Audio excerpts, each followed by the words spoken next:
Hi everyone, welcome back to another video. Today's video is going to be in honor of the upcoming update, but I would like to make a full guide on how you can clean your account so that you are all set for an upcoming update, or if in general your account needs a lot of fixing, here are ways you can set your account up for success and ensure that you have a stronger start whenever we go into the next update. These tips can apply to the upcoming 5.7 update or can apply to any kind of update that is going to be going on soon. So without further ado, let's get started. Step 1 of preparing your account for an update is to check out all the quests you have yet to do. New updates usually call for more world quests and more content to cover, but if you're not caught up on all your latest quests, it's going to be really hard to keep progress going and to stay motivated and avoid burnout. Additionally, if you know that the upcoming update is going to include Archon quest content, you're going to want to catch up on all relevant Archon quests so that you are not locked out of any sort of progression. If you're in a situation where you have a lot of quests to do and don't know where to start, the best place you can start is finishing the Archon quest. I mentioned before in my exploration guide, but the Archon quest is a really good place to start because it allows you to unlock world quests and story quests. Also, if you do enjoy looking at lore, it's a lot more helpful to understand the story and just enjoy Genshin overall. If you're all caught up with quests, then that's good. You don't have to complete all the story quests and hangouts, but at least finish off the main stuff. If you have giant quests that need to be done, such as those big world quests that are usually associated with a region, such as the desert or a certain one in Izuma, finish those ones first because the longer you have those, the more stressed you're going to be every time you see your quest menu, and the last thing you want to be is stressed when going into a new update or just logging into your account in general. Now for step 2, you're going to want to ensure that you have the funds for any character you're looking to pull for. That can include characters' unlimited banners or the weapon banner. If a character you like is going to be coming up and you know for sure, make sure that you have primogems saved,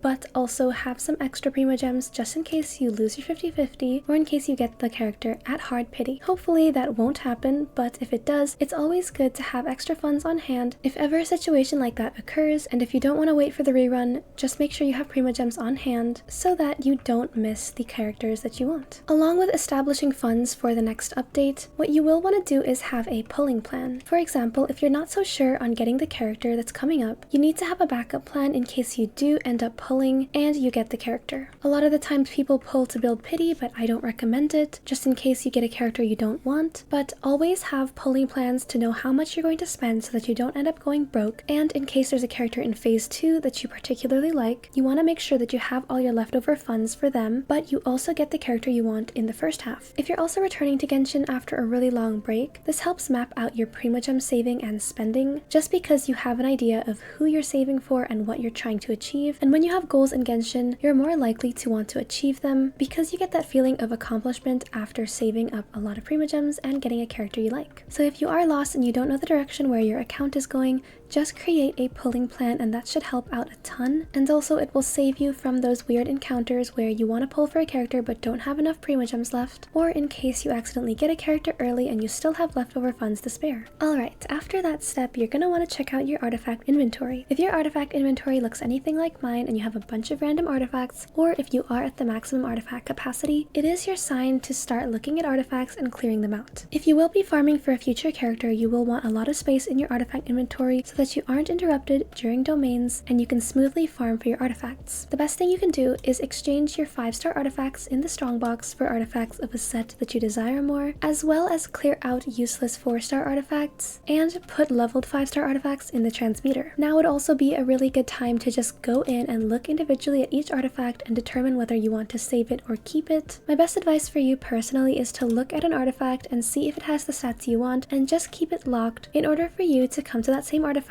when you need it. You don't have to level it right then and there, but it's always helpful to have a marked artifact so that it's easier to find and so that you're not scrambling when it comes the time to build a character. There is no need to pre-farm artifacts for characters that you haven't gotten. I personally don't recommend it if you're only doing that domain for the sake of the character you're pulling for. However, if it is a domain for a character that you already have, then you can go ahead and do it, but do not pre-farm artifacts only if they are a character that you don't have in your account yet. This is obviously just in case if you don't get that character, your resin is not wasted on farming these artifacts that you'll never even use. The next really important thing that you should be doing is finishing off leveling the characters you currently have active right now. I personally have a lot of characters I've been in the middle of leveling, and usually the end of an update is the time I like to wrap up my stuff so that I can move on to a new character in the next update. A lot of my characters are almost finished being built, such as Linny, where he's at level 80, his talents are almost complete, and his artifacts are almost complete too. The best way you can clean up your account is by finishing off these loose ends and leveling the characters just so that they're usable enough in the next update, because there is a likely chance that you're going to get a new character and forget all about the characters you were previously leveling. If you're just returning to Genshin, make sure you finish off leveling the characters that you were building before, and then you can start building new characters that you get. The reason I haven't been building Venti and Varessa is because I haven't finished building characters like Wriothesley and Charlotte. You will want to focus your attention on one character at a time just to save your resources, so always remember to finish all your other characters before you move on to the next one, just to keep you less stressed and more invested in the game, because you can focus on slow and steady progression as opposed to building all characters at once. We are almost halfway into cleaning your account, so the next step should obviously be to finish out all events. As we know, events are only valid for the entire patch, and once we move on to the next one, you cannot complete events later. So if there are events you haven't done yet, even the test run, you might have missed it, it's always best to just finish them off and make sure you check your events one more time so that you don't miss out on any primogems, and also so that you can just get it out of the way. Finish all exploration related events, world quests and archon quests, and the limited time events that are available. I also do recommend finishing Imaginarium Theater and or the Spiral Abyss, just so that your mind is clear when moving into the next update. Also, so that there are less things to think about, it's better you get it done now as opposed to have it hanging over your head later on. Now here comes a little bit of the boring stuff, but you want to check out exploration. Other than exploring the region that has bonus rewards, in this case being Natlan right now, you will also want to explore areas you haven't done yet. For me, that area was the desert, but for you it might be a different place. Either way, it's very important that you do get that done, because there will be more content being added as we go through each patch,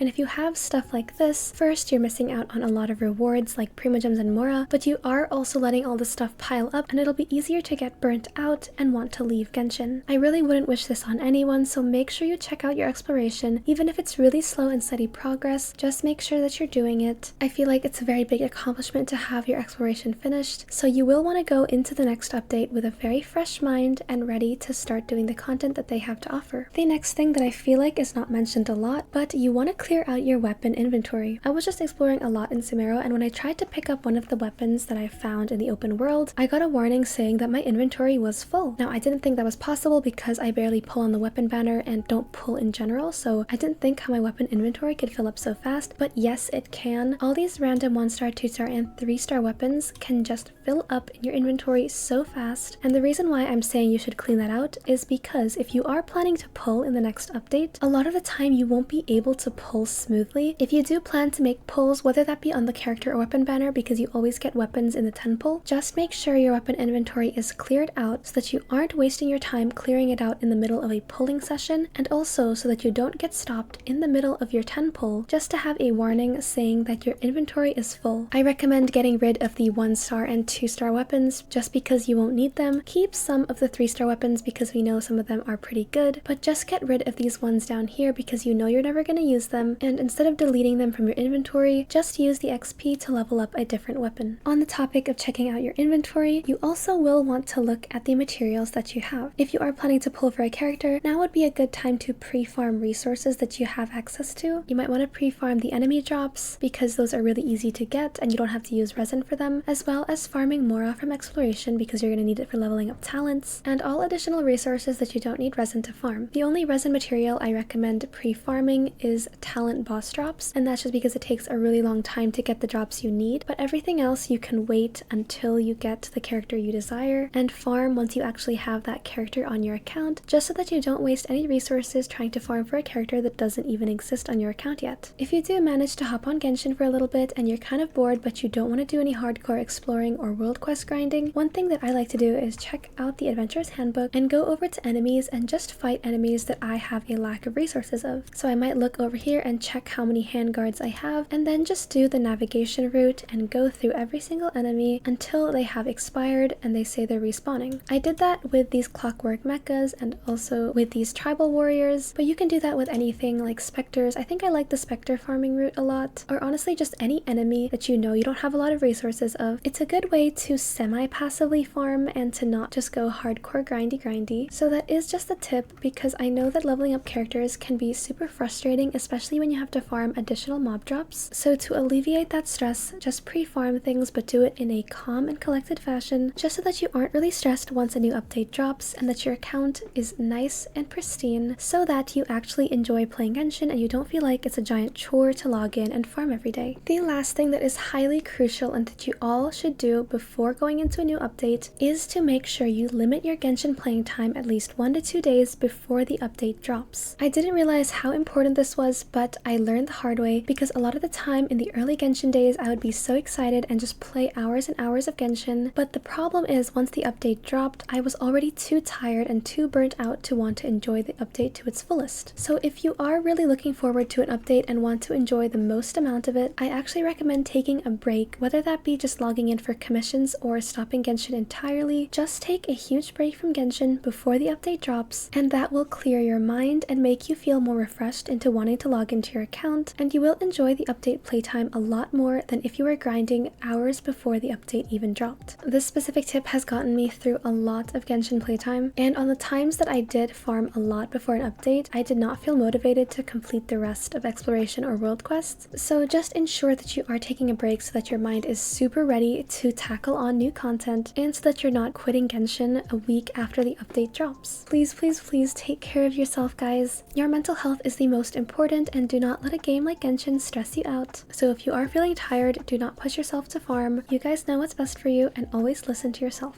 With that being said, thank you so much for watching. I hope these tips were helpful, whether you're coming back to Genshin or cleaning out your account for the new update. I really hope tips like these improve your account, and I'm always out here willing to help you guys improve your overall Genshin experience. With that, I just want to say a huge thank you for 100,000 of you for coming to support our little community. I will always be grateful for every single one of you. Your comments are super, super sweet, and I just can't thank you enough for the amount of time you've spent watching videos and leaving likes and comments. So have a wonderful day, best of luck on your pulls, and I will see you all in the next video. Bye!